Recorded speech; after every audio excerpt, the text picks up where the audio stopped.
There is a time to sow and a time to reap, a time to cast away and a time to pick up the pieces, a time to cry and a time to laugh, a time to grieve and a time to rejoice. As I reflect on the ups and downs of my life, I can't help wondering why I'm here in front of you today. I couldn't imagine that a girl like me has to face a big crowd and speak about the kinds of success. Hindi ko inakala na may puwang pala ko sa mundong aking ginagalawan. This is the moment of truth that makes me understand the value of faith, love, hard work, and perseverance. Faith in God, the Father Almighty, for whatever may come. Love for your parents, fellow men, and country. But it should come from us, for we cannot give what we don't have.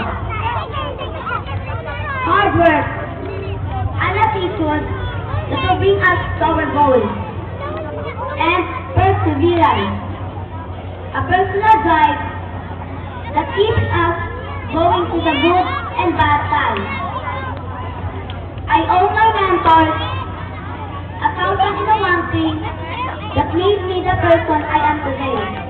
Kung ano man ako ngayon, ito ay bunga ng maayos na pagtuturo at nagsagang pagsubaybay ng aming minamahal na guro dito sa matatang paralan ng Barangay Bagakay.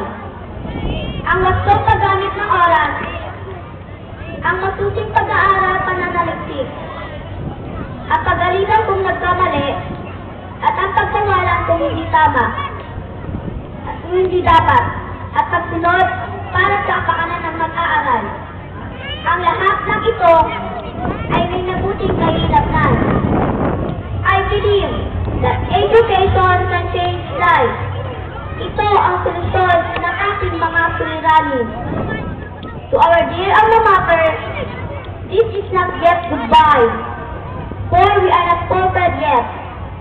This is just the step to another stage of my life. For education is made up of stages toward our chosen career. Probably, about 8 years from now, I shall be knocking at your doorstep to offer you the laureate to me as a college graduate or a young professional. To all our mentors, thank you very much.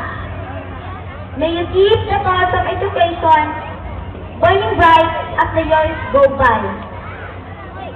To our parents, words are not enough to express our gratitude. May God keep you safe, strong, and alive. To my fellow graduating students, may you continue to dream, aspire, and explore the chances of our time. Ating pamarin ang sariling kakayuhan.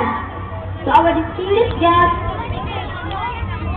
beloved school heads, teachers, visitors, parents, pupils, and to our barangay captain at Pangasi. Ladies and gentlemen, at this time, happy graduation